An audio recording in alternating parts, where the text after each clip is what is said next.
Pastef du mës a am problème Pastef bu nekkee nii lay nar a amee problème am cette jeunesse là am ces cadres intellectuels là am ces députés qui ont acté la séparation de pouvoir et on tient à les féliciter bu ñu fàtte li ñu jaayoon sénégalais bu dee Pastef bii moo nar a am problème yàlla na Pastef dugg ci dëkk ci problème bon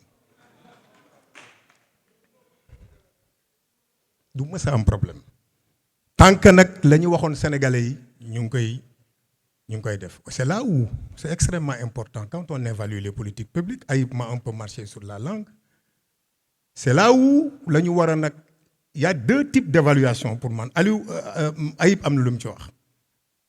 une évaluation au sens technique du terme avec tout ce qu'on a comme déclinaison ñoom Birame ñoom ci ñoom Diop ñëw ci en termes de statistiques mais l'évaluation politique qu'est-ce qu'on avait dit dans notre projet qui est incarné par cette personne bien bon ñu nekk dans la personnification nous l'acceptons tant que le président Ousmane Sonko sera ce qu'il est tant qu'il sera sur la voie qu'il nous a tracée qu'il a tracée qui ont fait que ñun ñëpp ñu ñëw adhérer on va personnifier ce projet à travers lui. Alors président Ayib est-ce que ñun la ñu waxoon ci projet bi en termes d'évaluation des politiques est-ce que loolu dëppoo na c'est une excellente question et heureusement c'est la question que je voulais poser aux panélistes aspect technique oui mais ñii bokk nañ ci ñi bind programme PASTEF attention j'ai été le président de la commission éducation formation professionnelle 2019 bind nañu ci projet bi est-ce que loolu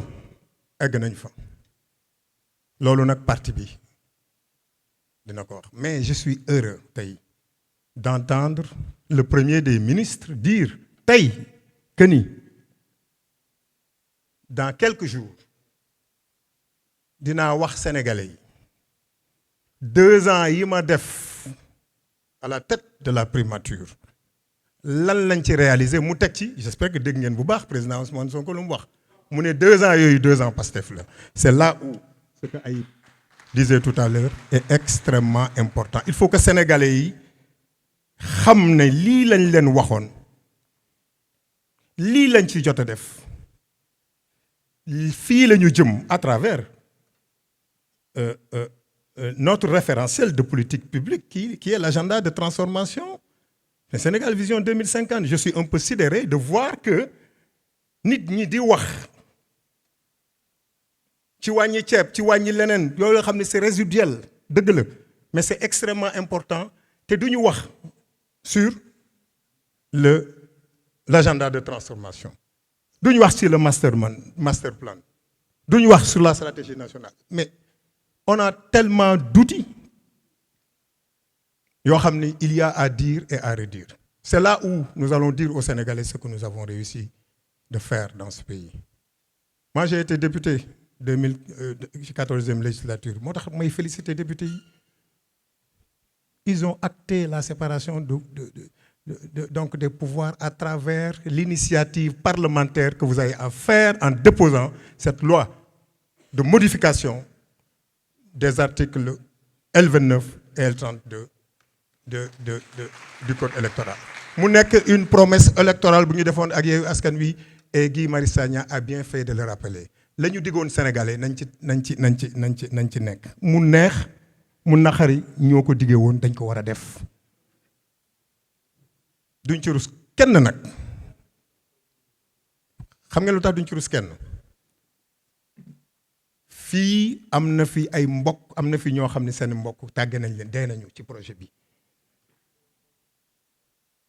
am na ñoo xam ne tey jii nii amalatuñ njariñ ci àdduna ak leneen lu ñu daj fii duñu ci neexal ma sàmba wala ma demba wasin mbaa dem tool force donc bu ñu amee jeunesse mel nag muy réfléchir sur l'évaluation des politiques publiques di xool parce que objectif u politique publique lan la de façon très simple quelles que soient les définitions juridiques qu'on puisse avoir c'est quoi c'est de satisfaire les préoccupations des populations de veiller à leur bien-être loolu kese la maintenant des questions ont été posées naka lañ koy defee dans l'identification même dans la mise en œuvre dans l'évaluation après évaluation qu'est-ce qu'on fait on a tellement fait d'évaluation est-ce que loolu feeñ na ci politique publique yi nañ koy tëggee encore une fois est-ce que évaluation yooyu daañu ko jël en compte ce sont là les grandes questions les bonnes questions que nous nous sommes posées par rapport à l'efficience à l'efficacité am na ko wax par rapport à la rationalisation am na ñu ko wax est-ce que ni ñu tëggee tey jii nii mbir yu bari ci mi est-ce que noonu la war a continuer est-ce que l'État a rationalisé man j'ai été ministre dama naan siège du conseil des ministres nekk naa ministre ba pare sama assistante ngi nii du ma fenn sama oto doon panne ba mu fay jóge om oto bu bees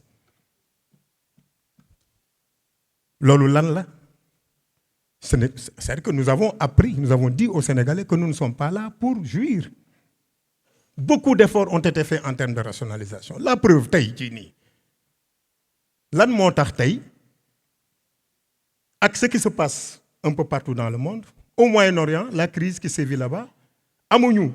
bénéficié wuñu du programme de financement de la Banque mondiale et du FMI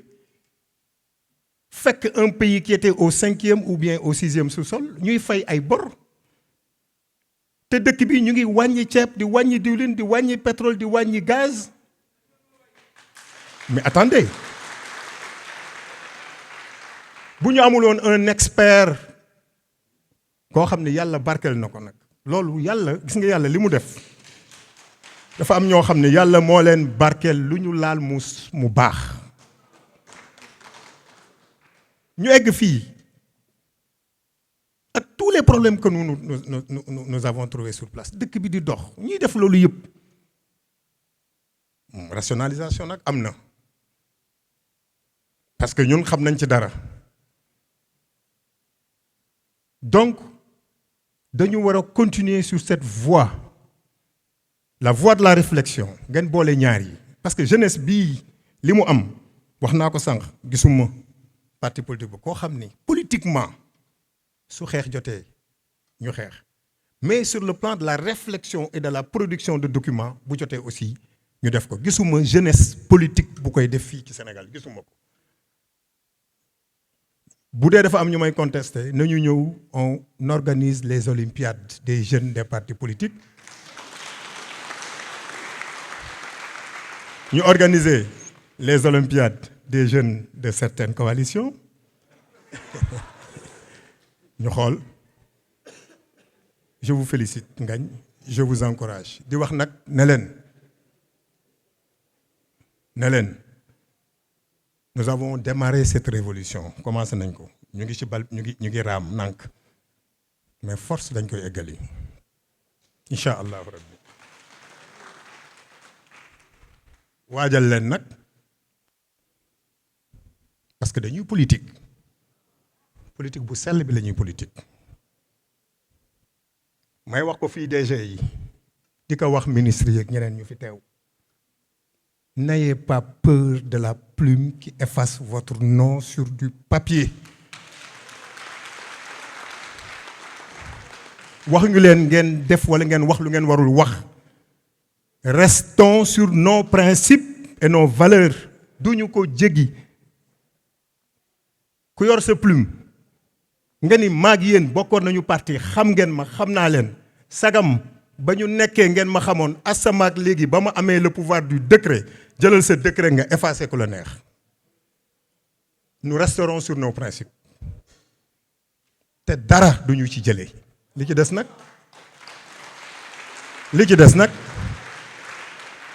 des nag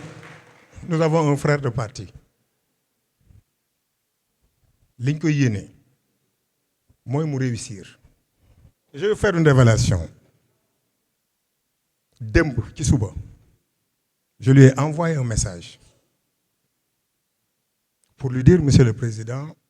vous allez parler aujourd'hui. Le Sénégal va vous écouter, le monde va vous écouter. Les gens ont de l'espoir qu'on va dépasser certains détails et qu'on va parler de ce pays, qu'on va parler de ce que vous avez eu avec votre gouvernement à la tête de l'excellentissime Premier ministre du Sénégal, ce que vous avez eu à assurer.